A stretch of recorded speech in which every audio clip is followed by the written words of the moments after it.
Hello, everyone, or welcome back to Grid Radio, the podcast without an intro, where we talk about things which go.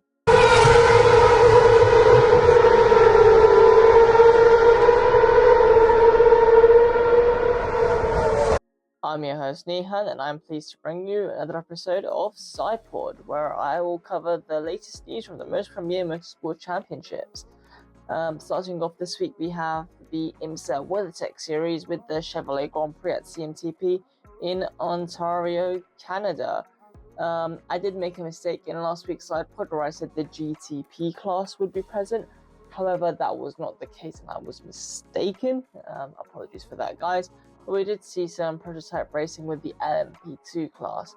Now, the LMP2 class does not have BOP, balance of performance, but the cars are spec, so it's a spec series, meaning all the cars are identical, same chassis, same engine, and the teams are different, and they can run slightly different setups based on driver preference. So mainly, the factors affecting the car are the setup based on driver capability, the drivers themselves, and race strategy.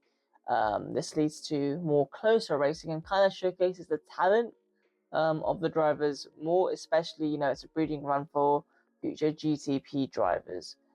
Or as well as practice from maybe the third driver, and the third driver of a prototype GTP or hypercar team. Maybe using LMP2 as a practice. And we also do have LMP2 in the ELMS series, European Le Mans series, so driver development coming through as well into the IMSA series, as well as the Asian Le Mans series, and it is a step up from LMP3.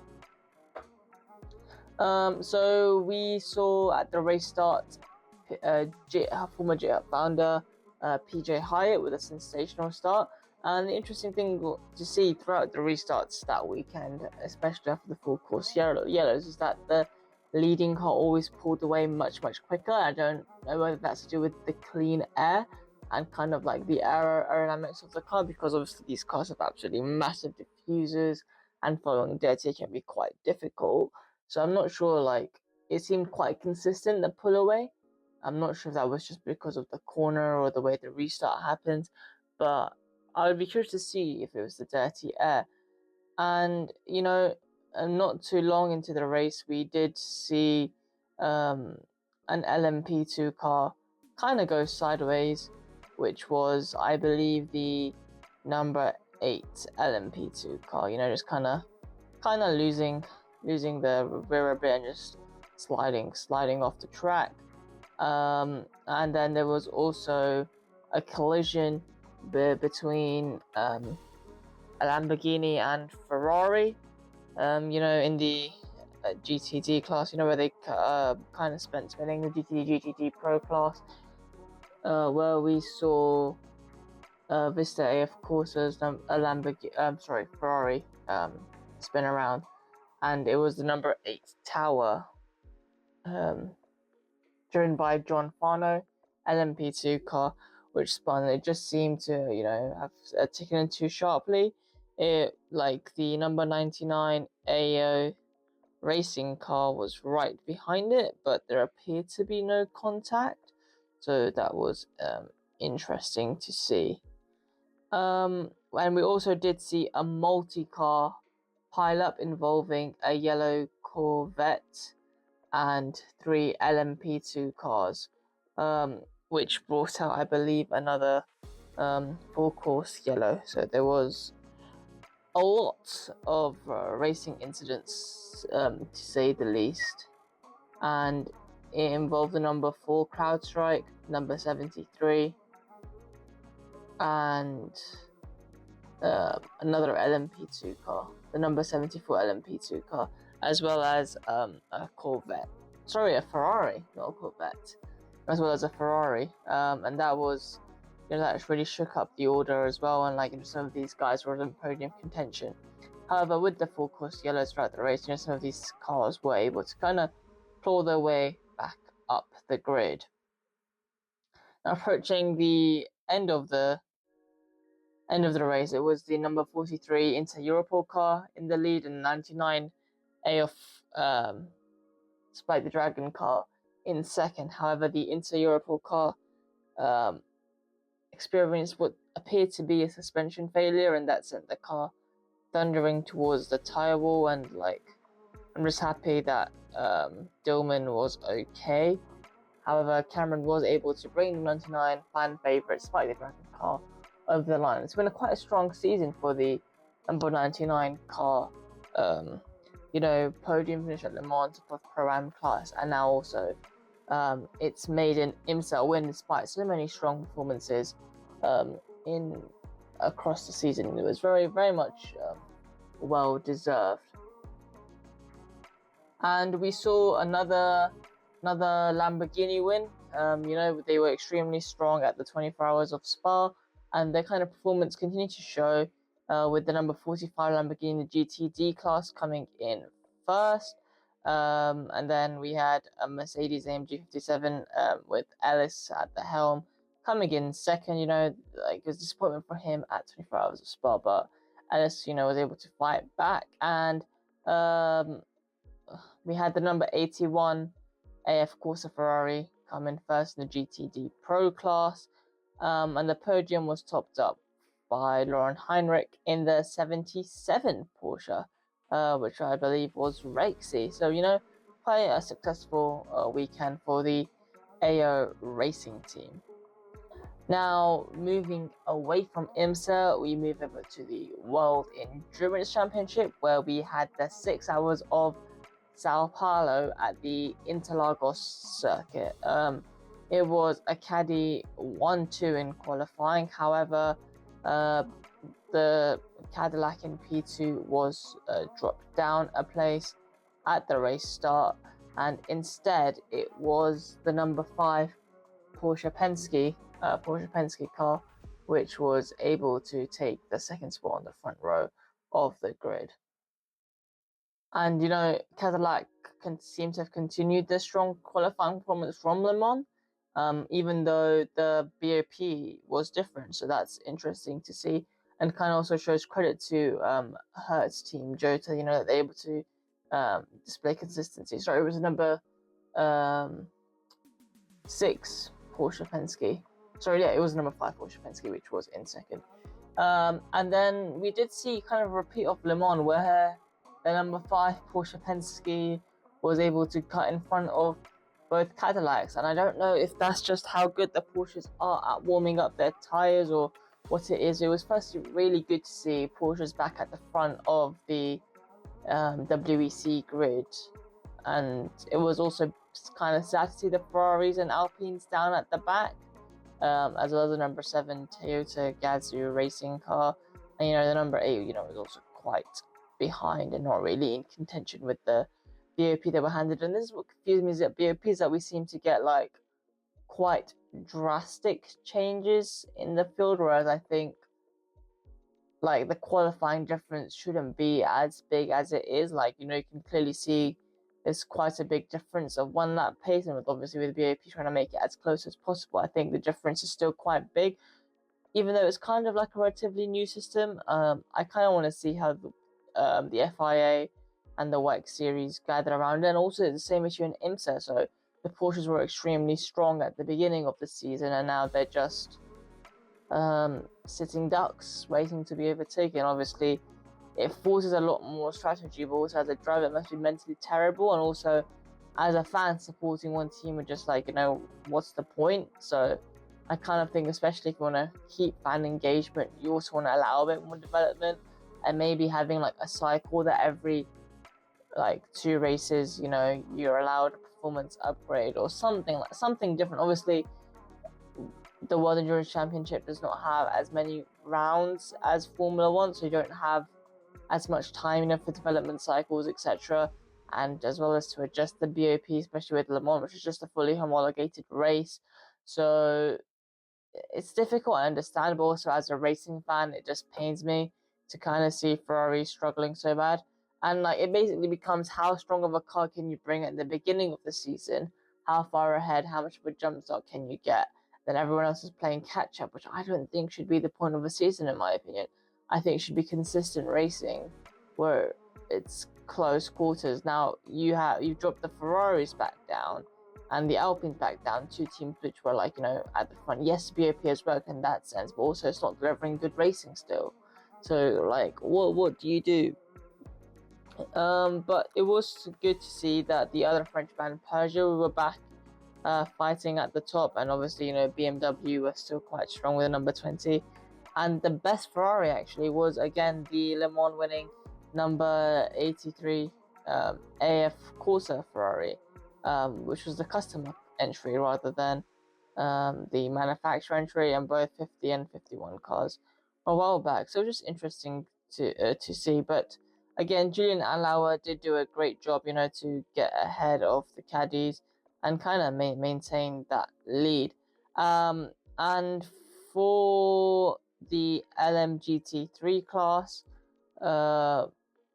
we saw, a home hero, son of Rubens Barrichello, take pole position.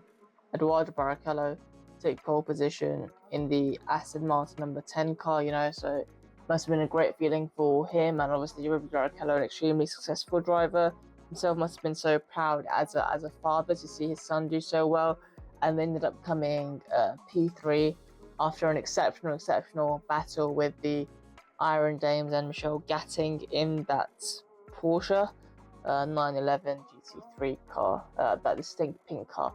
And I think, the Iron Dames being so close to the front, they were so close to a podium. It was just heartbreaking for me, especially, wanting to increase diversity in the sport, having this all-female racing team be so close to coming towards the end of the win with a win. But moving up and making progress, it was extremely good. But we also saw the issue with BOP in the LMGT3 class, not GT2 class, goodness me, LMGT3 class, where the Manthey Racing first one Porsche entry was extremely, it was a back of the grid like the 46 BMW, and it was just like difficult, I guess, because you had one Porsche at the front, one Porsche at the back. So I'm interested to see firstly how the BOP in that works, but also, we again have these massive drastic drops, and now one of the commentators said that, it's about how many points you can score. Like, you'll be at the back of the grid, but how far forward can you get? And there's like, a lot of strategy, a lot of split and dash. But we did see some very good racing at Interlagos, and I think it is one of the better tracks in the calendar throughout for, like, especially for WEC. But I think also because the cars, I'm not sure if they're a bit hard to compare to Formula 1 in size, but you get a lot more tighter racing. Like we saw at Spa, we had like 2-3 cars follow each other up through Eau Rouge and Rajon, and we also at Imola, we saw like at the 6 hours of Imola, we saw overtakes in the Tamburello chicane, a few dive bombs, stuff you wouldn't really get away with in Formula 1, which is like lockups, etc. So I guess, you get this whole different aspect, and there were like ongoing battles, etc. But it was just interesting to kind of see how it all played out. But moving through to the top step of LMGT3, we had Lexus claim their maiden win, which was incredibly good to see, and we have the TF Sport Corvette in second. The second of Lexus, which was in fifth, and in a sensational drive from the anti-first form Porsche to finish in sixth, despite its heavy BOP, whereas its counterpart number 46 BMW, driven by Valentino Rossi, of course, in that racing team, finished only in 10th. And obviously that's quite heartbreaking to see, but and all of the cars, like the Manthey First Form Porsche and the 46 car, both finished a lap down. And obviously, I understand Interlagos is a smaller track, but I don't think the gap should be that big. But it was a Cadillac 1-2 in the hypercar class, which was wonderful to see, especially Hertz Team Jota being, I guess, the most local team to me. And I think they're the first team to win, customer team to win, and first team to win with two different manufacturers. So, and this is also within the same set of regulations of hypercar. So last year, with the customer Porsche 963, they were able to win the 6 hours of Spa, and this year they were able to win the 6 hours of Sao Paulo. And it shows credit to the team, like how versatile they are, how they're able to adapt, and how they are able to think quickly on their feet, as well as just kind of develop the strategy no matter what car they have. And it also shows how good the driver lineup and support staff are. And especially Cadillac entering Formula One, I've mentioned this previously, whether or not they will take Hertz Team Jota's help. I definitely would, especially the fact that Spa and Interlagos are both F1 circuits.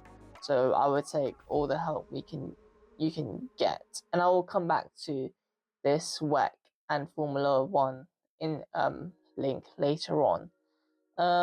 In third place, finishing off the podium, great drive by Julian Lauer, putting the number 5 Porsche into third place, the number 6 Porsche in fourth, and the number 20 BMW in fifth. 6th, 7th were the two Peugeots. 8th, the AF Corsa Ferrari. 10th, the Proton Competition Porsche. 11th and 12th were the 51 and 50 Ferrari. 13th, we saw the 009. It was good to see the increase in pace from the Aston Martin team, and them finishing ahead of the two Toyotas and just behind the Ferraris was very promising, and it kind of showed that they're heading in the right direction. Whether or not we'll see them at the front anytime soon, but interesting to know is that coming into WEC, they were a team with the least weight, most power, and yet they're still quite behind. So they do need to do a lot of work with their aero, and they are using a different design philosophy with having an adjustable front wing or nose rather than adjustable rear wing, which is for the case for Ferrari, Toyota, and Porsche, some of the top teams. I believe Alpine also run an adjustable rear wing, and that mainly is because when you brake, the center of gravity pushes forward, you got the weight acting more forward to balance that out. You have the downforce on the rear wing, if that makes sense. So it's interesting to see, that is the case, and they're running that design concept, but it doesn't seem to be paying off as much as they thought it would. But we do have Adrian Newey now at Aston Martin Racing, and whether or not he can come with some of his wizardry to help improve their performance. And I think it's a matter more of when rather than if that they will win their maiden World Endurance Championship race. And I do think that for Le Mans they will, maybe have to step up a bit, especially with the homologated run cars. We saw how quick Ferrari and Porsche were around that track, as well as some other teams like Cadillac and BMW. So moving on to Formula One, there does seem to be a stir up with the regulations, where we see the reintroduction of the old floors maybe coming back from 2017 to 2021, where we saw Lewis absolutely dominate that era and Max Verstappen, catch up towards the end. But, with Mercedes dominating that era especially, and whether or not that solidifies the Verstappen-Mercedes rumors with how strong Verstappen was, as well as how strong Mercedes were banned with that ground effect rule, very difficult to see. And obviously, I personally think that this change has been implemented due to the extremely dangerous conditions at Silverstone. We saw Hadjar crash out. We saw, numerous drivers complain about visibility, and obviously with the wheel covers and halo. The vision is already extremely limited for these drivers without the spray, and dirty and making it incredibly hard to follow as well. More turbulent. We also saw Verstappen spin out at the restart with Piastri, reduced visibility as well as Piastri braking. It's just not seemed to be working as well as the FIA thought it would. And now that has resulted in, nothing's been released completely officially, but that is the talk around the paddock, and my money would be on the fact that they are changing.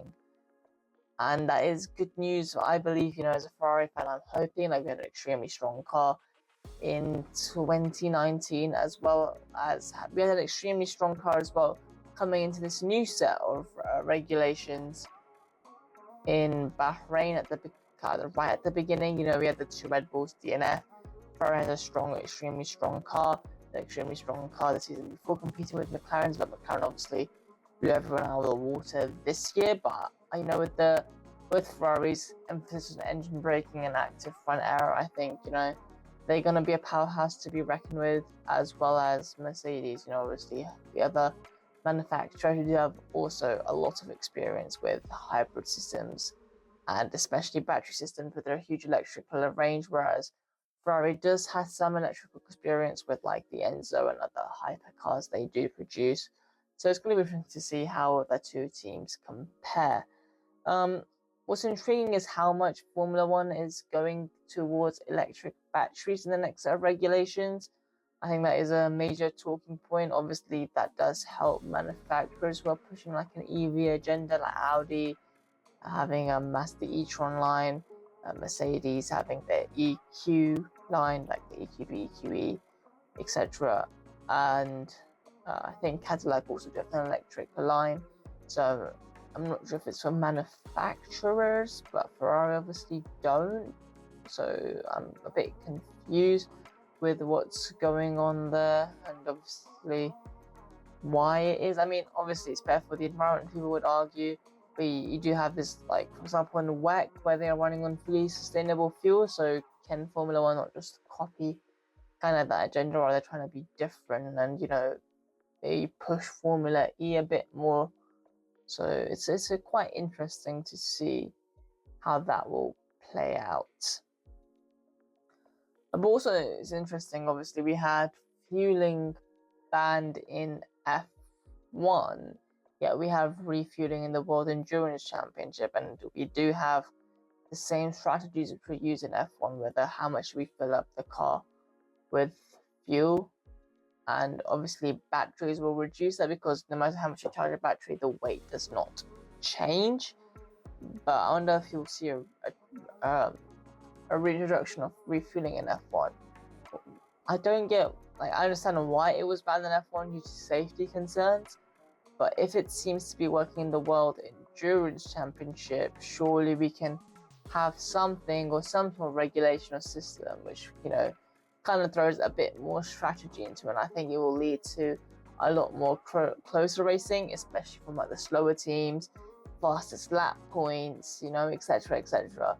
So that will be interesting to see how that plays out if that were to be reintroduced. I personally would be an advocate for it. I understand the safety concerns, but it is working on the series with, we did see the massive blackouts at Nürburgring, where no fuel pumps were working, but we still, had the restore, etc. But at all these Formula One circuits, we've had refueling into Lagos, Imola, Spa-Francorchamps, in WEC. So I don't see what's really stopping Formula One from doing it now, especially with how much safety has improved. If there were regulations like we have in WEC, you can't change tires and refuel the car at the same time, I think that would be a lot better. On top of that, it's going to be interesting to see whether or not Bottas goes to stays with Mercedes for the rest of the season, or will replace Colapinto at Alpine, or Flopper Pinto, as some people are calling him. It's going to be interesting to see what Alpine do, and I think I also think we are to kind of blame for this issue with drivers, where we as fans want instant gratification, we want instant the most success, and obviously there's a lot of pressure from social media, and obviously the precedent set by Helmut Marko. Fabio Briatore has seemed to just fallen into that, and we've seen kind of similar thing happening with team principals and talks around Fred Vasseur. And I think we need to change that as a mindset, especially as a fan base in Formula One, if we want to see proper development of teams, drivers, and team principals. With, talks of team principals, like Toto Wolff built Mercedes from scratch. We had Horner firing, obviously. There was some more to it than just performance as team principal to Horner's firing. But this, we've seen, I think it's because of also on a more deeper level to do with social media, like quick fashion, quick scrolling, these introduction of YouTube shorts, want everything instantly, and how everything is available at our fingertips. We expect similar end results from teams we support, and that's creating an incredibly toxic environment. And we sometimes don't realize, as fans especially, is that we're destroying someone's future career and someone's future livelihood. So, as a community and as a member of that community, I kind of request everyone to maybe show a bit more support and at least give a driver one season and always be supportive and vouching for the underdog. Because imagine you were in that position, you would at least, if you, I don't know how many of you guys are learning to, learn how to ride a bike. You guys did not just get on the bike and instantly, you were riding it. It took you a few times, and obviously from a bicycle to a motorbike will take you a few times. Even though you've done a bicycle, surely the balance is the same. No, it's not, because it's completely different. Or, automatic to manual, or, driving even.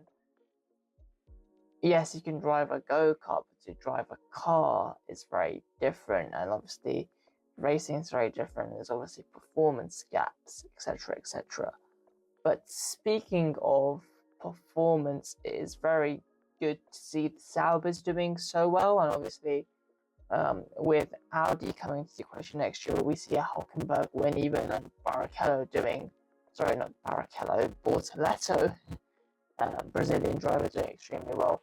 And I wonder if this is the new wave of Brazilian drivers we are getting. We had Eduardo Barrichello in WEC, we have Gabriel Bortoleto in F1. We're getting this new reign of Formula One drivers, and can someone replicate or even exceed or surpass and make their own legacy, and surpass that of Ayrton Senna, who was definitely one of the racing greats. And this crop of rookies has done extremely well. Isaac Hadjar wasn't everyone's radar, but he's done extremely well.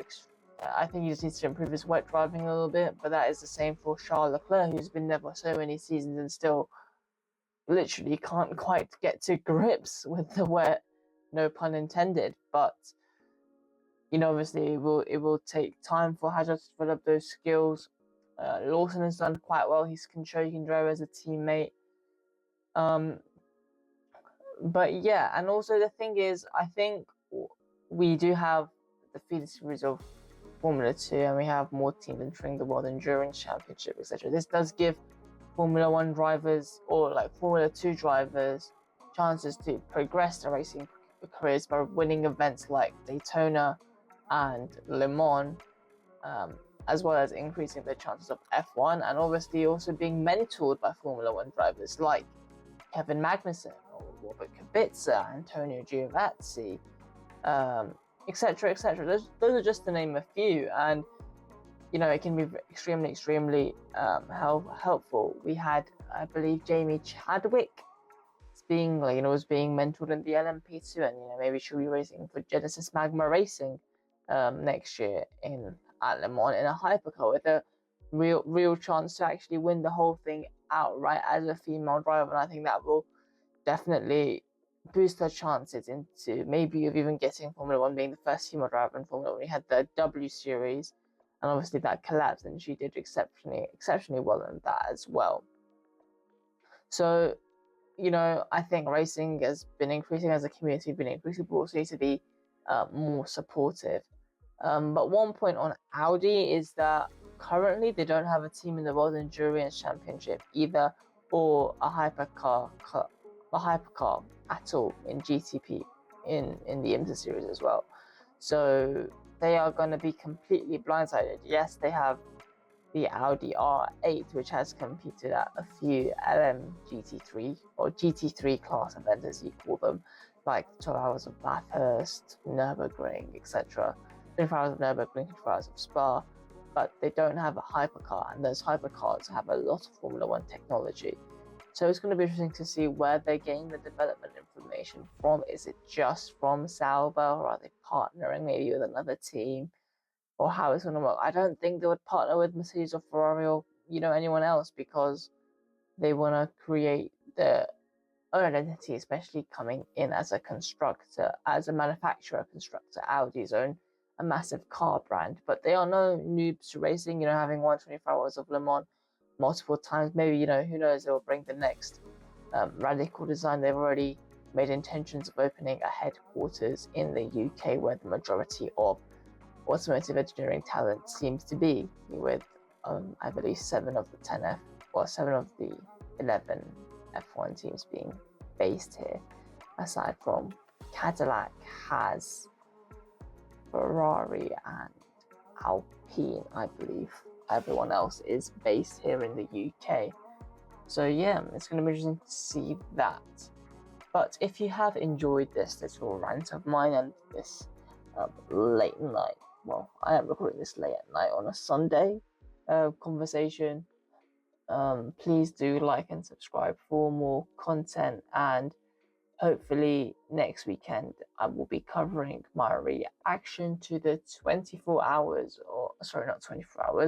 the Belgian Grand Prix at Spa-Francorchamps, as well as my reaction. You'll get my reaction to qualifying, sprint qualifying, and the sprint race, and then you will have to wait for the following week for the whole Grand Prix breakdown. But please do stay tuned for that, and hopefully I will be joined by racing trainer Malachi. Otherwise, he will almost definitely be there for the following weekend to cover the actual Belgian Grand Prix race. But yeah, please do like and subscribe, and let me know your guys' thoughts down in the comments below of this Sidepod episode. Thank you so much.